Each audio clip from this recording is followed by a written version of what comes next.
পুলিশের প্রতি সাধারণ মানুষের অনীহা ছিল, বিদ্রুপ ছিল, ভয় ছিল। বিদ্রুপ, ভয়, অনীহাকে কাটিয়ে মানুষের বন্ধু হতে শিখিয়েছে রাজ্যের মাননীয় মুখ্যমন্ত্রী মমতা বন্দ্যোপাধ্যায়। আজ রাজ্যের মুখ্যমন্ত্রী তথা তৃণমূল সুপ্রিমো মমতা বন্দ্যোপাধ্যায়ের জন্মদিন। আর এই জন্মদিনেই পশ্চিম মেদিনীপুর জেলা পুলিশের উদ্যোগে বেলদা থানার জোড়াগেড়িয়া ফাঁড়িতে অনুষ্ঠিত হল শীতবস্ত্র বিতরণ অনুষ্ঠান।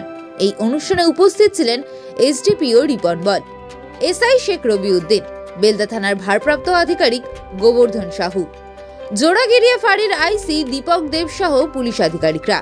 এদিন প্রায় 200 জন মানুষের হাতে শীতবস্ত্র তুলে দেওয়া হয় এবং নববর্ষের মিষ্টিমুখ করানো হয়। এসডিপিও রিপন বল জানান, পশ্চিম মেদিনীপুর জেলা পুলিশ ও সাধারণ মানুষের মধ্যে সুসম্পর্ক বজায় রাখতে ও প্রতিটি মানুষকে তার মৌলিক অধিকার ফিরিয়ে দিতে, সাধারণ মানুষের মৌলিক কর্তব্যগুলোকে প্রাধান্য দিতে আমাদের এই মহতী উদ্যোগ।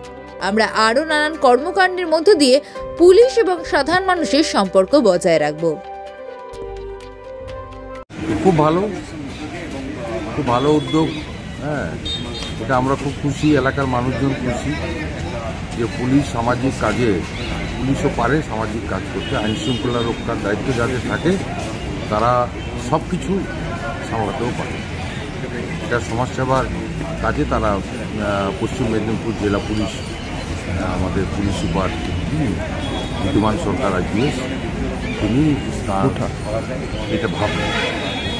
আজকে তো মুখ্যমন্ত্রীর জন্মদিনে আমরা তার দীর্ঘায়ু কামনা করছি এবং সেই 5 জানুয়ারি প্রতি বছরের ন্যায় এবারেও আমরা কেক কেটে বিভিন্ন সময়ে আমাদের মুখ্যমন্ত্রীর জন্মদিন আমরা পালন করেছি এবং ঈশ্বরের কাছে প্রার্থনা করেছি যাতে তিনি দীর্ঘায়ু হন এবং আরও বেশি করে মানুষের পরিষেবা দেন।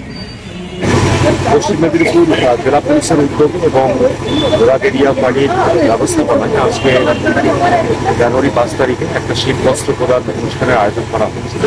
এখানে আমরা 200 সাধারণ মানুষ যারা শীতের মধ্যে প্রকৃত শীতবস্ত্র আমাদের বুঝছেন, তাদের আমরা বেছে নিয়ে জোড়াগেড়িয়া ফাঁড়ির পক্ষ থেকে এবং পুলিশ জেলার পক্ষ থেকে আজকের এই অনুষ্ঠান আয়োজন করা হয়েছিল। সেখানে শীতবস্ত্র প্রদান করা হলো। কেন উদ্যোগ নেওয়া হয়েছে? সারা বছর পশ্চিম মেদিনীপুর জেলা পুলিশ বিভিন্ন রকম তারই একটা অঙ্গ। মানুষের সঙ্গে পুলিশের আরো বেশি যোগাযোগ বাড়ানোর উদ্দেশ্যে একটা প্রয়াস আমাদের শুধু বস্ত্র বিতরণের পাশাপাশি আর যে কর্মসূচি গ্রহণ করা, বস্ত্র বিতরণের পাশাপাশি আরও মিষ্টি প্যাকেট বিতরণ করা এবং তার সঙ্গে সঙ্গে অন্যান্য যারা এখানে এসছেন আজকের অনুষ্ঠানে তাদেরকে সম্মান প্রদান ইত্যাদি যাবতীয় অনুষ্ঠান এখানে ছিল। এরকম অনুষ্ঠান আগামীতেও পশ্চিম মেদিনীপুর জেলা পুলিশের উদ্যোগে এবং আমাদের জোড়াগেড়িয়া ফাঁড়ি বা বেলদা থানার উদ্যোগে আগামীতেও আমরা আরও করতে চাই এবং আশা রাখি মানুষের সে সময় আমরা সহযোগিতা করতে এই ধরনের